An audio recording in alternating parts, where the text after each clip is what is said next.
ನಮಸ್ಕಾರ ಸ್ನೇಹಿತರೆ, ಇತ್ತೀಚೆಗೆ ನಾನು ನಮ್ಮ ಊರಿನಲ್ಲಿ ಒಂದು ಫಂಕ್ಷನ್ ಅಟೆಂಡ್ ಮಾಡಬೇಕಿತ್ತು. ನನ್ನ ಊರು ಉಡುಪಿ ಹತ್ರ ಒಂದು ಚಿಕ್ಕ ಹಳ್ಳಿ. ನಮ್ಮ ಫ್ಯಾಮಿಲಿಯಲ್ಲಿ ಒಂದು ಮದುವೆ ಫಂಕ್ಷನ್ ಇತ್ತು, ಹೋಗ್ಲೇಬೇಕಾಗಿತ್ತು. ಹಾಗಾಗಿ ಹೋಗ್ತಾ ಇದ್ದೆ. ಕಾರ್ನಲ್ಲಿ ಒಬ್ಬನೇ ಪ್ರಯಾಣ ಬೆಳೆಸ್ತಾ ಇದ್ದೆ.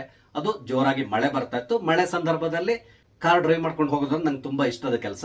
ಹಾಗೆ ಡ್ರೈವ್ ಮಾಡುವಾಗ ಬೋರ್ ಆಗ್ತದೆ ಅಂತ ತಕೊಂಡು ಶ್ರೀಕೃಷ್ಣ ಪರಂಧಾಮ ಅನ್ನೋ ಒಂದು ಯಕ್ಷಗಾನವನ್ನ ಕೇಳ್ಕೊಂಡು ಖುಷಿಯಲ್ಲಿ ಹೋಗ್ತಾನೆ ಇದ್ದೆ. ಶಿರಾಡಿ ಘಾಟ್ ಇಳಿದು ಗುರುವಿನ ಕೆರೆಯಲ್ಲಿ ಟರ್ನ್ ತಕೊಂಡು ಬಜಗೋಳಿ, ಆ ಮುಖಾಂತರ ಕಾರ್ಕಳದ ಮುಖಾಂತರ ನಾನು ಹಿರಿಯಡ್ಕದವರೆಗೆ ಹೋಗಿ ನಂತರ ಟರ್ನ್ ತಗೊಳ್ಬೇಕಿತ್ತು. ಹಾಗೆ ಹೋಗ್ತಾ ಇದ್ದೆ.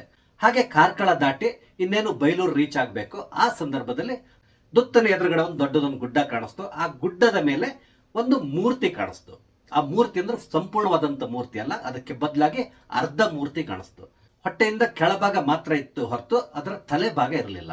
ಆ ತಲೆ ಭಾಗವನ್ನ ತೆಗೆದು ಬಿಟ್ಟಿದ್ರು. ಅದನ್ನು ನೋಡಿದ ತಕ್ಷಣ ನಂಗೆ ನೆನಪಾಗಿರೋದು ಅಲ್ಲಿಯ MLA ಆದಂತಹ ಸುನಿಲ್ ಕುಮಾರ್ ಅವ್ರದ್ದು.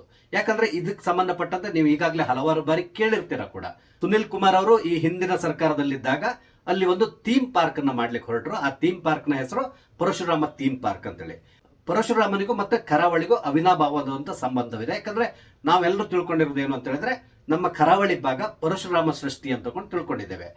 ಇದಕ್ಕೆ ಒಂದು ಕತೆ ಕೂಡ ಇದೆ. ಪರಶುರಾಮ ಪಶ್ಚಿಮ ಘಟ್ಟದಲ್ಲಿ ನಿಂತ್ಕೊಂಡು ತನ್ನ ಕೊಡಲಿಯನ್ನ ಸಮುದ್ರಕ್ಕೆ ಬಿಸಾಡಿದಂತೆ. ಅಲ್ಲಿವರೆಗೂ ಕೂಡ ಸಮುದ್ರ ಪಶ್ಚಿಮ ಘಟ್ಟದವರೆಗಿತ್ತಂತೆ. ಪರಶುರಾಮ ಕೊಡಲಿಯನ್ನ ಬಿಸಾಡಿದ್ನಲ್ಲ, ಅಲ್ಲಿವರೆಗೆ ಸಮುದ್ರ ಹಿಂದಕ್ಕೆ ಸರಿತು. ಹಾಗಾಗಿ ಅಲ್ಲಿ ಒಂದು ಹೊಸ ಭೂಪ್ರದೇಶದ ನಿರ್ಮಾಣ ಆಯಿತು ಅಂತೇಳಿ ಹೇಳಿ ಅದಕ್ಕೆ ಪರಶುರಾಮ ಸೃಷ್ಟಿ ಅಂತ ಒಂದು ಹೆಸರನ್ನ ಇಟ್ಟಿದ್ದಾರೆ. ಹಾಗಾಗಿ ನಾವೆಲ್ಲರೂ ಸಾಮಾನ್ಯವಾಗಿ ಹೆಮ್ಮೆಯಿಂದ ಹೇಳ್ಕೊಂತೇವೆ, ನಾವೆಲ್ಲರೂ ಪರಶುರಾಮ ಸೃಷ್ಟಿಯ ಕ್ಷೇತ್ರದಿಂದ ಬಂದವರು ಅಂತ ಹೇಳ್ಕೊಂಡು ತಿರುಗಾಡ್ತೇವೆ. ಅದೇ ರೀತಿಯಲ್ಲಿ ಇಲ್ಲಿ ಕೂಡ ಒಂದು ಥೀಮ್ ಪಾರ್ಕ್ ಅನ್ನ ಮಾಡಬೇಕು ಅಂತ ಸುನಿಲ್ ಕುಮಾರ್ ಅವರು ನಿರ್ಧಾರ ಮಾಡಿದ್ರು. ಆ ಸಂದರ್ಭದಲ್ಲಿ ಅವರು ಪವರ್ ಮಿನಿಸ್ಟರ್ ಆಗಿದ್ರು. ಈ ಥೀಮ್ ಪಾರ್ಕ್ ನಿರ್ಮಾಣಕ್ಕೆ ಅವರು ಒಂದು ಗುಡ್ಡವನ್ನು ಕೂಡ ಸೆಲೆಕ್ಟ್ ಮಾಡಿದ್ರು. ಅದು ಕಾರ್ಕಳದಿಂದ ಸ್ವಲ್ಪ ಮುಂದ್ಗಡೆ ಬೈಲೂರು ಅನ್ನುವ ಒಂದು ಪ್ರದೇಶ ಬರ್ತದೆ. ಆ ಬೈಲೂರಿನಲ್ಲಿ ಇತ್ತು. ಅಂದ್ರೆ ಎತ್ತರದ ಪ್ರದೇಶ, ನಿಮ್ಗೆ ದೂರದಿಂದನೇ ಕಾಣಿಸ್ತದೆ ಆ ಗುಡ್ಡ. ಹಾಗೇನೆ ಆ ಗುಡ್ಡದ ಮೇಲೆ ತಲೆಭಾಗ ಇಲ್ಲದಂತಹ ಪರಶುರಾಮನ ಮೂರ್ತಿ ಕೂಡ ಕಾಣಿಸ್ತದೆ. ಇದಕ್ಕೆ ಸಂಬಂಧಪಟ್ಟಂತ ಸ್ಕ್ಯಾಮ್ ಏನಾಗಿದೆ ಅನ್ನೋದು ನಿಮ್ಗೆ ಗೊತ್ತಿದೆ. ಇದ್ರ ಬಗ್ಗೆ ಸ್ವಲ್ಪ ನಾನು ವಿವರಣೆಯನ್ನ ಕೊಡ್ತಾ ಇದ್ದೇನೆ. ನೋಡಿ, ಇಲ್ಲಿ ಒಂದು ಥೀಮ್ ಪಾರ್ಕ್ ಅನ್ನ ಮಾಡ್ಲಿಕ್ಕೆ ಇವರು ಹೊರಟರು. ಅದರಲ್ಲೂ ಮುಖ್ಯವಾಗಿ ಹೇಳಬೇಕಂದ್ರೆ ಇವರು ಹೆಸರಿಟ್ಕೊಂಡಿದ್ದೇನು ಪರಶುರಾಮ ಥೀಮ್ ಪಾರ್ಕ್ ಅಂತೇಳಿ. ಕರಾವಳಿ ಭಾಗವನ್ನ ಪರಶುರಾಮ ಸೃಷ್ಟಿ ಅಂತೇಳಿ ಹೇಳ್ತಾರಲ್ಲ, ಅದಕ್ಕಾಗಿ ಈ ಥೀಮ್ ಪಾರ್ಕಿಗೆ ಪರಶುರಾಮ ಥೀಮ್ ಪಾರ್ಕ್ ಅಂತ ಹೆಸರನ್ನ ಇಟ್ಟರು. ಈ ಪ್ರಾಜೆಕ್ಟಿಗಾಗಿ ಒಟ್ಟಿಗೆ 11 ಕೋಟಿ ಹಣವನ್ನ ರಿಸರ್ವ್ ಆಗಿ ಇಡಲಾಗಿತ್ತು. ಅದಕ್ಕೆ ಸಂಬಂಧಪಟ್ಟಂತ ಕೆಲಸ ಕಾರ್ಯಗಳು ಕೂಡ ಪ್ರಾರಂಭ ಆಯಿತು. ಅಲ್ಲಿ ಒಂದು ಆಂಪಿ ಥಿಯೇಟರ್, ಹಾಗೆ ಒಂದು ಮ್ಯೂಸಿಯಂ, ನಂತರ ಒಂದು ವ್ಯೂ ಪಾಯಿಂಟ್, ಮತ್ತೆ ಒಂದು ಉದ್ಯಾನವನ ಈ ಥೀಮ್ ಪಾರ್ಕ್ ನಲ್ಲಿ ಮಾಡ್ಲಿಕ್ಕೆ ತಯಾರಿಯನ್ನ ನಡೆಸ್ಕೊಂಡಿದ್ರು. ಹೀಗೆ ಕೆಲಸ ತರಾತುರಿಯಿಂದ ನಡೀತಾ ಇತ್ತು. ಇಲ್ಲಿ ಒಂದು ಹಿತ್ತಾಳೆಯ ಪರಶುರಾಮನ ಮೂರ್ತಿಯನ್ನು ಕೂಡ ಪ್ರತಿಷ್ಠಾಪನೆ ಮಾಡಬೇಕಿತ್ತು. ಈ ಕೆಲಸವನ್ನ ಶಿಲ್ಪಿ ಕೃಷ್ಣ ನಾಯಕ್ ಅನ್ನುವರಿಗೆ ಸರ್ಕಾರ ವಹಿಸಿತ್ತು. ಕೊನೆಗೆ ಮೂರ್ತಿ ಕೂಡ ರೆಡಿ ಆಯಿತು. ಮೂರ್ತಿ ಕೂಡ ರೆಡಿಯಾಗಿ ಅಲ್ಲಿ ಪ್ರತಿಷ್ಠಾಪನೆ ಕೂಡ ಗೊಳ್ತು. ನಂತರ ಜನವರಿ 2023ರಲ್ಲಿ ಈ ಪಾರ್ಕ್ ನ ಉದ್ಘಾಟನೆ ಕೂಡ ಆಯಿತು. ಆಕ್ಚುಲಿ ಹೇಳಬೇಕು ಅಂತ ಹೇಳಿದ್ರೆ, ಆ ಸಂದರ್ಭದಲ್ಲಿ ಈ ಪಾರ್ಕ್ ಸಂಪೂರ್ಣವಾಗಿ ಸಿದ್ಧಗೊಂಡಿರಲಿಲ್ಲ. ಆದ್ರೆ ಚುನಾವಣೆ ಹತ್ರ ಬರ್ತಾ ಇತ್ತು ಅಂತ ತಿಳ್ಕೊಂಡು ಅಷ್ಟರೊಳಗಡೆ ಈ ಪಾರ್ಕ್ ನ ಉದ್ಘಾಟನೆ ಮಾಡಬೇಕು ಅಂತ ಹೇಳಿ ತರಾತುರಿಯಲ್ಲಿ ಉದ್ಘಾಟನೆಯನ್ನು ಕೂಡ ಮಾಡಿದ್ರು. ಕೊನೆಗೆ ಅಲ್ಲಿಯ ಕ್ವಾಲಿಟಿ ಬಗ್ಗೆ ಕೆಲವೊಂದು ಕ್ವಶನ್ಸ್ ಗಳು ರೈಸ್ ಆಗ್ಲಿಕ್ಕೆ ಶುರುವಾಯಿತು. ಎಲ್ಲದಕ್ಕಿಂತ ಮುಖ್ಯವಾಗಿ ಅಲ್ಲಿ ಪರಶುರಾಮ ಮೂರ್ತಿಯನ್ನ ಮಾಡಿದಾರಲ್ಲ, ಈ ಮೂರ್ತಿಯ ವಿಷಯದಲ್ಲಿ ಕೆಲವೊಂದು ಡೌಟ್ಸ್ ಗಳು ಪ್ರಾರಂಭ ಆಯಿತು. ಕೊನೆಗೆ ಅದನ್ನ ಚೆಕ್ ಮಾಡಿದಾಗ ಗೊತ್ತಾಗಿದ್ದು ಏನು ಅಂತ ಹೇಳಿದ್ರೆ, ಈ ಮೂರ್ತಿ ಸಂಪೂರ್ಣವಾಗಿ ಹಿತ್ತಾಳೆಯಿಂದ ನಿರ್ಮಾಣ ಆಗಿರಲಿಲ್ಲ. ಅದಕ್ಕೆ ಬದಲಾಗಿ ಇಲ್ಲಿ ಫೈಬರ್ ಗ್ಲಾಸ್ ನ ಯೂಸ್ ಮಾಡಿದ್ದಾರೆ ಅನ್ನೋ ವಿಷಯ ಹೊರ ಬಂತು. ಕೊನೆಗೆ ಅರ್ಧ ಮೂರ್ತಿಯನ್ನ ಕತ್ತರಿಸಿ ಅದನ್ನ ಲ್ಯಾಬಿಗೆ ಕಳಿಸ್ಕೊಟ್ರು. ಈಗ ಏನೋ ಎನ್ಕ್ವೈರಿ ನಡೀತಾ ಇದೆ, ಅದ್ರ ಬಗ್ಗೆ ನಂಗೆ ಜಾಸ್ತಿ ಮಾಹಿತಿ ಇಲ್ಲ. ಅದ್ರ ಬಗ್ಗೆ ನಾನು ಮಾತಾಡ್ಲಿಕ್ಕೂ ಹೋಗಲ್ಲ. ಇಲ್ಲಿ ಮುಖ್ಯವಾದ ವಿಷಯ ಏನು ಅಂತ ಹೇಳಿದ್ರೆ, ತರಾತುರಿಯಲ್ಲಿ ಇದನ್ನ ಉದ್ಘಾಟನೆ ಮಾಡಿದ್ರು. ಆ ಸಂದರ್ಭದಲ್ಲಿ ಅಲ್ಲಿ ಮುಖ್ಯವಾಗಿ ಬೇಕಾಗಿದ್ದಂತಹದ್ದು ಸೇಫ್ಟಿ ಅಂತ ಹೇಳಿದ್ರೆ, ಅದು ಎತ್ತರದ ಪ್ರದೇಶದಲ್ಲಿ ಇರೋದ್ರಿಂದ ಸಿಡಿಲಿನ ಆಘಾತಕ್ಕೆ ಒಳಗಾಗುವಂತ ಸಾಧ್ಯತೆ ಕೂಡ ಇತ್ತು.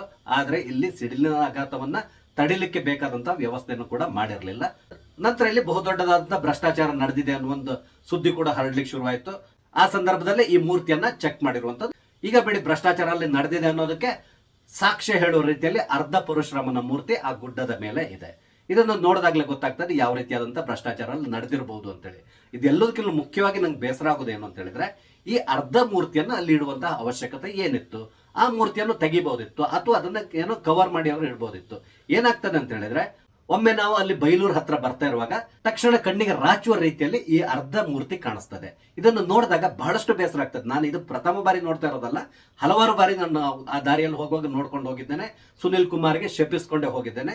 ಮೊನ್ನೆ ಪುನಃ ಅಲ್ಲಿ ಹೋಗ್ತಾ ಇರುವಾಗ ಅದನ್ನ ನೋಡಿದಾಗ ಬಹಳಷ್ಟು ಬೇಸರವಾಯ್ತು. ನಾನು ಆಕ್ಚುಲಿ ಅದನ್ನ ಶೂಟ್ ಮಾಡ್ಕೊಂಡು ಬರ್ಬೇಕಂತ ಹೇಳಿದ್ದೆ, ಆದ್ರೆ ನನ್ನ ಕಾರಿನಿಂದ ಇಳಿಲಿಕ್ಕೂ ಕೂಡ ಆಗ್ತಾ ಇರಲಿಲ್ಲ. ಅಷ್ಟೊಂದು ಧಾರಾಕಾರವಾಗಿ ಮಳೆ ಸುರಿತಾ ಇತ್ತು. ಆದ್ರಿಂದಾಗಿ ನನಗೆ ಅಲ್ಲಿ ಶೂಟ್ ಮಾಡ್ಕೊಂಡು ಬರ್ಲಿಕ್ಕಾಗಿಲ್ಲ. ಮತ್ ಪುನಃ ವಾಪಸ್ ಬರುವಾಗ್ಲೂ ಕೂಡ ಅದೇ ರೋಡ್ ನಲ್ಲಿ ಬಂದೆ. ಆವಾಗ್ಲೂ ಕೂಡ ಅಷ್ಟೇ ಜೋರು ಜೋರಾಗಿ ಮಳೆ ಬರ್ತಾ ಇತ್ತು, ಆದ್ರಿಂದ ಪುನಃ ಅದನ್ನ ಶೂಟ್ ಮಾಡ್ಕೊಳ್ಲಿಕ್ಕೆ ಆಗಿಲ್ಲ. ಆದ್ರೆ ಮುಂದೆ ಯಾವತ್ತಾರು ಹೋದಾಗ ಅಂದ್ರೆ ಬೇಸಿಗೆ ಸಂದರ್ಭದಲ್ಲಿ ಹೋದಾಗ ಖಂಡಿತವಾಗಿ ಮೇಲ್ಗಡೆ ಹೋಗಿ ಸಂಪೂರ್ಣವಾಗಿ ಅದನ್ನ ಶೂಟ್ ಮಾಡ್ಕೊಂಡು ಬರ್ಬೇಕು ಅಂತ ತಗೊಂಡಿದ್ದೇನೆ. ನೋಡೋಣ ಮುಂದೆ ಏನಾಗ್ತದೆ ಅಂತೇಳಿ. ಇಲ್ಲಿ ಮುಖ್ಯ ವಿಷಯ ಏನು ಅಂತ ಹೇಳಿದ್ರೆ, ಇಲ್ಲಿ CID ಎನ್ಕ್ವೈರಿ ನಡೀತಾ ಇದೆ. ಅಲ್ಲಿಯ ಉಸ್ತುವಾರಿ ಮಂತ್ರಿ ಆದಂತಹ ಲಕ್ಷ್ಮೀ ಹೆಬ್ಬಾಳ್ಕರ್ ಅವರು ಕೂಡ ಈ ಜಾಗಕ್ಕೆ ವಿಸಿಟ್ ಮಾಡಿದ್ದಾರೆ, ಎಲ್ಲದನ್ನು ಮಾಡಿದ್ದಾರೆ. ಎನ್ಕ್ವೈರಿ ನಡೀತಾ ಇದೆ ಬಿಡಿ, ಅದು ಯಾವತ್ತೂ ಎಂಡ್ ಆಗಲ್ಲ ಅನ್ಕೊಳ್ತೇನೆ ನಾನು. ಅದೇನೇ ಇರಲಿ, ಇಲ್ಲಿಗ ಪಾರ್ಕ್ ಅರ್ಧಂಬರ್ಧಾಗಿ ನಿಂತಿದೆಯಲ್ಲ, ಅಟ್ಲೀಸ್ಟ್ ಕನ್ನಡ ಮತ್ತು ಸಂಸ್ಕೃತಿ ಸಚಿವರು ಯಾರಿದ್ದಾರೋ ಅವರು ಇದ್ರ ಬಗ್ಗೆ ಗಮನ ಹರಿಸಿ ಈ ಒಂದು ಕಾರ್ಯವನ್ನ ಕಂಪ್ಲೀಟ್ ಮಾಡಬಹುದಲ್ಲ ಅಟ್ಲೀಸ್ಟ್. ಯಾಕಂದ್ರೆ ಅರ್ಧಂಬರ್ಧ ನಿಂತಿರುವಂತಹ ಈ ಮೂರ್ತಿಯನ್ನು ನೋಡಿದ್ರೆ ಖಂಡಿತವಾಗಿ ಬೇಸರ ಆಗ್ತದೆ. ನಾವು ಕರಾವಳಿಯವರು ಪರಶುರಾಮ ಸೃಷ್ಟಿಯ ಪ್ರದೇಶದಿಂದ ಬಂದವರು ಅಂತಕೊಂಡು ಹೆಮ್ಮೆಯಿಂದ ಹೇಳ್ಕೊಂಡು ಓಡಾಡ್ತಾ ಇರ್ತೇವೆ.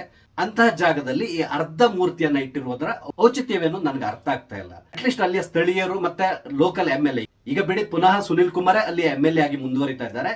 ಅಟ್ಲೀಸ್ಟ್ ಇವರೆಲ್ಲರೂ ಒಂದು ಮನಸ್ಸು ಮಾಡಿ ಆ ಮೂರ್ತಿಯನ್ನ ಸ್ಥಳಾಂತರ ಮಾಡಿ ಹೊಸ ಮೂರ್ತಿಯನ್ನ ಅಲ್ಲಿ ಪ್ರತಿಷ್ಠಾಪನೆ ಮಾಡ್ಲಿಕ್ಕೆ ವ್ಯವಸ್ಥೆಯನ್ನ ಮಾಡಬಹುದು. ಅದು ಭ್ರಷ್ಟಾಚಾರ ಏನೇ ನಡೆದಿರಲಿ ಅದಕ್ಕೆ ಸಂಬಂಧಪಟ್ಟಂತೆ ಎನ್ಕ್ವೈರಿ ಮಾಡ್ಲಿ, ಇದರಲ್ಲಿ ಯಾರು ಭ್ರಷ್ಟಾಚಾರ ಮಾಡಿದಾರೋ ಅವರಿಗೆ ಶಿಕ್ಷೆ ಕೊಡ್ಲಿ, ಏನ್ ಬೇಕಾದ್ರೂ ಮಾಡ್ಲಿ. ಸುನಿಲ್ ಕುಮಾರ್ ಭ್ರಷ್ಟಾಚಾರ ಮಾಡಿದಿದ್ರೆ ಅವ್ರನ್ನ ದಯವಿಟ್ಟು ಒದ್ದು ಜೈಲಿಗೆ ಹಾಕ್ಲಿ, ಹಾಗೆ ಅವ್ರಿಗೆ ಶಿಕ್ಷೆಯನ್ನು ಕೂಡ ಕೊಡ್ಲಿ, ಅದು ಬೇರೆ ವಿಷಯ. ಆದ್ರೆ ಇಲ್ಲಿ ಅರ್ಧ ಮೂರ್ತಿಯನ್ನ ಇಟ್ಟು ಯಾಕೆ ಅಲ್ಲಿಯ ಜನರಿಗೆ ಅವಮಾನ ಮಾಡ್ತಾ ಇದ್ದೀರಾ?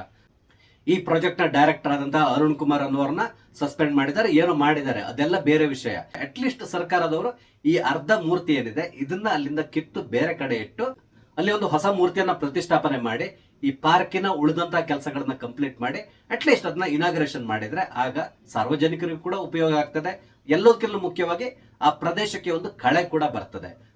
ಅದೆಲ್ಲದನ್ನು ಬಿಟ್ಟು ಇನ್ನು ಎನ್ಕ್ವೈರಿ ಕಂಪ್ಲೀಟ್ ಆಗಿಲ್ಲ ಅಂತೇಳಿ ಹೇಳಿ ಈ ಒಂದು ಕೆಲಸವನ್ನ ಅರ್ಧಂಬರ್ಧ ಮಾಡಿ ಇಡೋದು ಖಂಡಿತವಾಗಿ ಆ ಪ್ರದೇಶದ ಜನರಿಗೆ ಮಾಡ್ತಿರುವಂತಹ ಅವಮಾನ ಅಂತೇಳಿ ನನ್ಗೆ ಅನಿಸ್ತಾ ಇದೆ.